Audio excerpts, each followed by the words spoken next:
Seguimos firmes, documentando a história de Goiânia. E aqui, neste vídeo, para falar sobre o lenço que o imperador beijou por ocasião da sua visita no ano de 1859, quando ele vem a Recife e, já conhecedor da fama de glórias do povo de Goiânia, fez questão de pisar no solo sagrado da nossa cidade.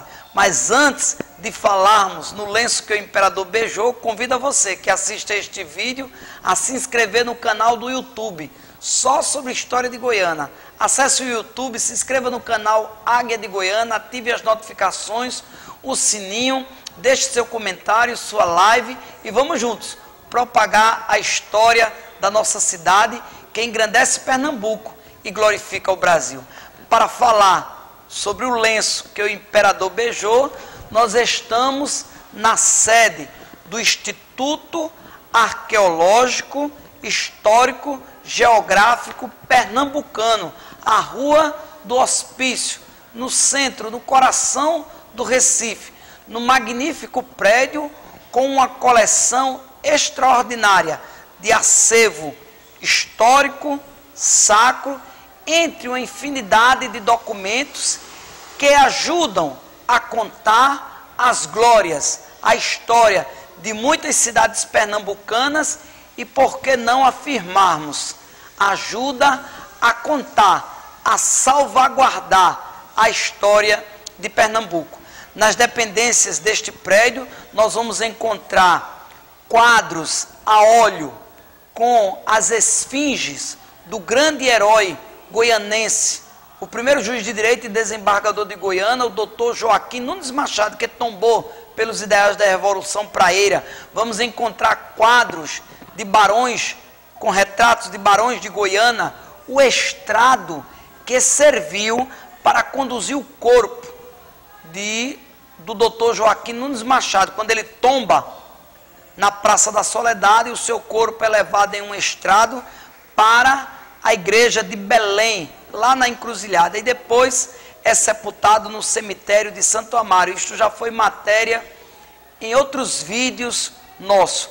Aqui nós iremos mostrar neste momento o lenço que o imperador beijou. Este fato, narrado pelos historiadores goianenses, se deu em Goiânia. Uns vão dizer na igreja matriz, outros na Rua do Amparo, outros vão afirmar que foi no Paço Municipal, mas o importante é que a jovem, bela Josefina ficou tão emocionada por estar diante do monarca que cai de suas mãos o lenço de linho e cambraia, que está aqui diante dos nossos olhos, que vocês podem ver nesta vitrine. Foi este o lenço, diz a descrição: lenço que foi apanhado pelo imperador Pedro II, tendo caído das mãos de uma senhora de Goiânia, em recepção naquela cidade, em 1859. Está aqui, diante dos nossos olhos, o lenço que o imperador beijou, num gesto de fidalguia, de grandeza de alma. A jovem emocionada, porque só conhecia o monarca pelos livros, e de repente estava ali na sua frente. O lenço cai de suas mãos, ela fica desconcertada, mas ele, como um bom cavalheiro, se baixa, pega o lenço, beija e devolve a Josefina Vergueiro. Ela guardou enquanto viveu como uma verdadeira relíquia. Depois de sua morte, a família ainda guardou durante um certo tempo. Depois o lenço foi ofertado a este Instituto Pernambucano, onde se conserva até os dias de hoje, e que nós agora temos a oportunidade de estar diante deste objeto. Em minhas mãos, a obra intitulada Almanaque de Goiânia, cuja página 145 vamos encontrar o seguinte registro que vai nos ajudar a entender este momento. O lenço que o imperador beijou, por Mário Melo. Ele diz o seguinte: ele era secretário perpétuo do Instituto Arqueológico Pernambucano. Mário Melo, membro desta gloriosa instituição Sesc Centenária, com um lastro de serviço incontável prestados ao nosso estado de Pernambuco e ao Brasil. Diz o seguinte, Mário Melo: O imperador Pedro II tinha resolvido fazer uma excursão ao norte e Pernambuco. Preparava-se para recebê-lo com dignamente. Nunca até hoje houve festas maiores, tamanho entusiasmo popular. Desembarcando com a imperatriz a 22 de novembro de 1859, no cais do colégio, parte leste da atual Praça 17, e onde um obelisco relembra o feito, Suas Majestades subiram ao pavilhão armado. Nele recebeu o imperador as chaves do Recife, chaves simbólicas, e dali foram todos ao Tedeum da Igreja do Espírito Santo, onde o cônego Pinto de Campos traçou o panegírico que o imortalizou como Crisóstomo brasileiro. Era um costume, o solene Tedel. Aqui no Recife, na Igreja do Divino Espírito Santo. Em Goiânia, na matriz de Nossa Senhora do Rosário dos Homens Brancos. O solene Tedel, em latim, para acolher Sua Majestade, o Imperador. Demoraram-se alguns dias no Recife. O imperador visitou as repartições públicas, foi a Caxangá, à Estância, à Casa Forte, ao Monteiro e ao Caldeireiro. Pesquisou inutilmente onde existia o Arraial Velho de Matias de Albuquerque, hoje assinalado pelo Instituto Arqueológico. Foi a Várzea, esteve em Guararapes, onde ouviu missa e onde copiou de próprio punho a inscrição mandada fazer pelo general Francisco Barreto. Seguiu até o Cabo pelo caminho de ferro, inaugurado recentemente. Foi a Olinda, cujas igrejas antigas visitou. Suas Majestades estavam hospedados no Palácio do Governo, que havia sido reconstruído para este fim, sobre os escombros do Palácio das Torres de Maurício de Nassau. Como o imperador, apaixonado e estudioso da nossa história, deliberasse visitar Tejuco-Papo, onde um punhado de mulheres venceu aguerridos batalhões holandeses, e como teria de fazer a viagem a cavalo, o que seria penoso para Dona Teresa Cristina. Vemos neste registro que a visita de Dom Pedro II a Goiânia não foi por acaso. Ele já conhecia, já tinha ouvido falar na história das bravas mulheres de Tejuco-Papo. Do ano de 1646, expulsaram o invasor holandês ao lado dos seus maridos e filhos. A imperatriz, para não fazer viagem tão longa, cansativa, fica hospedada no sobrado de 4 faces, o sobrado da Madalena, ali no início da Caxangá. Foi destinada para a residência de Sua Majestade a Imperatriz, enquanto durasse a ausência do seu augusto esposo, uma magnífica casa, suntuosamente preparada, na passagem da Madalena, sobrado de 4 faces, com a frente para o Capibaribe, saída para a estrada da Benfica, onde foi recebida com as mais vivas demonstrações de afeto por todos os habitantes daquelas imediações. Soube-se antecipadamente, em Goiânia, da visita do imperador. De passagem para Tejuco-Papo, toda a cidade se alvoroçou.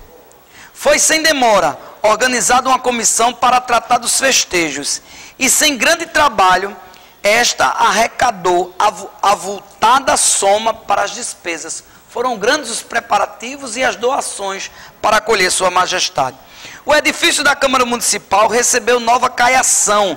Os marceneiros dos arredores foram recrutados para envernizamento dos móveis. Suspensos os trabalhos dos engenhos, porque os escravos vieram todos tratar da limpeza das ruas e roçar o mato dos caminhos.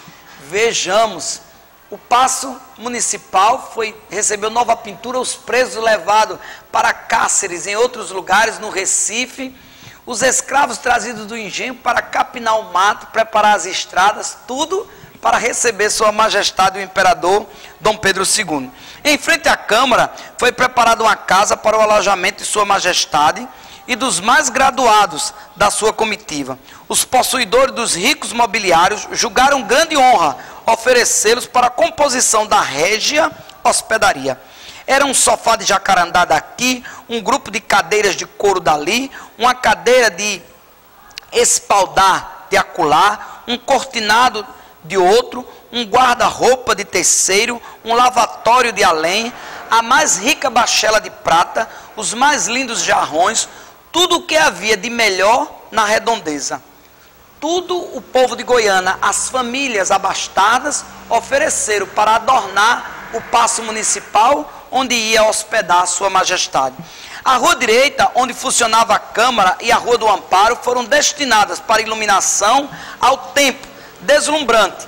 Nesta última, levantaram um grande arco com 2 torrões, no cimo dos quais tremulava o estandarte nacional, lendo-se em ambos os lados e em grandes caracteres: vivam suas majestades imperiais. A rua direita estava toda embandeirada e de cada janela pendia uma coxa, como era de costume em dias de gala. No colégio de Santo Antônio também havia abundante iluminação, em torno de um retrato do imperador, em frente ao qual a seguinte quadra se lia. Lá estava escrito o seguinte: tu, ó Pedro, dos monarcas, és o tipo mais perfeito. Do trono teu, as colunas têm por base o nosso peito. Às 5 horas da tarde do dia 4 de dezembro, o imperador monta a cavalo em demanda de Goiânia. Seguem na comitiva, entre outros, o ministro do Império, o presidente da província, o cônego Pinto Campos, o capitão Melo Rego, o coronel Pereira Lobo, o barão de Camaragibe e o jovem doutor João Alfredo Correia de Oliveira. A caravana passa por Olinda, por Timbó, por Maricota, deixa de vivas dos curiosos que aguardavam na travessia e chega pouco depois das 8 horas ao engenho Monjope, onde janta e pernoita. No dia seguinte, prossegue para Igaraçu, onde o imperador, recebido com todas as homenagens, passa a maior parte do tempo na matriz a admirar os painéis e a copiar os documentos atestadores de ser esta a mais antiga igreja do Brasil. Às 5 horas da tarde, o imperador monta novamente a cavalo e parte para o engenho Itapirema, onde repousa. Pela madrugada do dia 6, está novamente Sua Majestade de partida, apesar da chuva. Pouco a pouco, pelo caminho, iam se incorporando à comitiva alguns cavalheiros ao encontro do soberano. Vieram 300 de Goiânia, cada qual ostentando mais garbo, em animais ricamente ajaezados. Quando as girândolas de foguetes anunciaram à cidade a aproximação do augusto visitante, o espetáculo era imponente. 500 cavalheiros acompanhavam Dom Pedro II. Imaginemos que espetáculo de acolhida. Não obstante o mau tempo, foi um delírio a recepção. O imperador entrou na casa designada como paço, mudou de roupa, montou novamente a cavalo, foi à Santa Casa, foi ao hospital, às igrejas de Santa Teresa, do Rosário, do Carmo e ao convento das Recolhidas. De regresso, após ligeiro descanso, recebeu a chave da cidade, entregue pela Câmara Municipal incorporada, assistiu ao Tedeum na matriz e debaixo do pálio foi conduzido à Câmara Municipal para o beijamão. Toda a gente de representação de Goiânia compuseram com suas famílias a essa cerimônia o prazer de ver o imperador em pessoa, a honra de beijar-lhe a mão. As damas vestiam suas mais ricas saias balões, as raparigas tinham combinado comparecer com vestidos róseos, cada uma com uma rosa presa ao penteado. Os homens com suas melhores roupas domingueiras. Ali estavam o coronel João Joaquim do Rego Barro, o homem de maior prestígio do município, o juiz de direito, Dr. João de Araújo Freitas Henriques, o coronel Antônio Francisco Pereira, o coronel Antônio Alves Viana, o padre Luiz José de Figueiredo, o Dr. João Hircano Alves Maciel, o capitão Antônio Guedes Gondim, o Dr. José Joaquim Firmino, o Dr. Honório Fiel de Cimaringa Vaz Curado, muita gente, outra, tudo gente de valor e que havia contribuído para o realce da festa. Toda a nata, toda a elite goianense estava lá para acolher o soberano monarca. Em meio ao beijamão, entra o coronel André Pires Vergueiro, com a sua esposa, Dona Úrsula Cavalcante Vergueiro, e a filha do casal, Josefina Cândida Cavalcante de Jesus Vergueiro. Aproximam-se do imperador, que estendia a destra a quantos lhe iam render-lhe homenagem. Josefina era linda rapariga, moça. É a linguagem de época, o texto foi escrito desta forma. Josefina era linda rapariga, uma bela moça. Estava em todo o vício de sua mocidade, e ficara-lhe muito bem a rosa, que estava presa aos cabelos frisados. Muito tímida ou comovida pela imponência do espetáculo, ao chegar perto do imperador, cai-lhe da mão o lenço branco de cambraia, bordado de seda. Torna-se ainda mais tímida, baixa a vista, fica indecisa, deve apanhá-lo ou se deve beijar a mão do imperador? Que dúvida! No meio da solenidade, o lenço cai de suas mãos. Pega o lenço ou beija a mão do imperador? Que momento difícil para a goianense Josefina Vergueiro. Pedro II, com ar de riso, curva-se, apanha o lenço do chão, o imperador desce, se abaixa, apanha o lenço do chão, beija e entrega a Josefina. A cena é rápida e a galanteria do imperador faz lembrar as circunstantes a de Eduardo III da Inglaterra com a condessa, quando apanhou a liga desta caída na dança. Josefina, cada vez mais acanhada, apertou o lenço. Os comentários, porém, provocaram-lhe certo orgulho.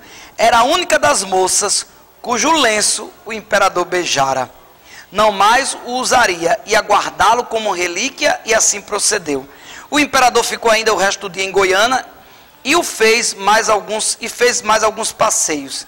Fim do jantar, à noite, antes da queimada dos fogos de artifício oferecido pela Guarda Nacional para a porta do paço, um carro triunfante, puxado por homens do povo, uniformemente vestido.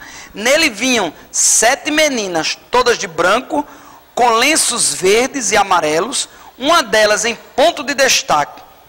Prendida a atenção do imperador para a homenagem, as meninas cantaram um hino que assim começava: mandou Deus que o grande Pedro Brasil grei governasse, sede-lhe protegido, a todos nos amparasse. Um brado, filhos do norte, repercuta em todo o mundo, seja ele agora e sempre, viva o herói Pedro II. O imperador dormiu em Goiânia e na manhã seguinte foi cumprir o dever de patriota, o culto à memória das heroínas de Tejuco-Papo. Josefina acordou cedo, se é que dormiu naquela noite, de sensações, para assistir de sua janela a passagem do imperador. Quando este se encobriu, a menina voltou ao quarto, tomou do lenço que o imperador beijara, levou também à altura dos lábios, osculou e ao seio comprimiu com os olhos rasos d'água. Meu lenço célebre, hás de ficar para as minhas filhas, que te conservarão com orgulho, quando souberem que tocaste nos lábios do imperador e dele guardas um beijo. Como serás invejado por outros lenços. Aqui o relato interessantíssimo do almanaque de Goiânia a respeito do lenço que o imperador beijou.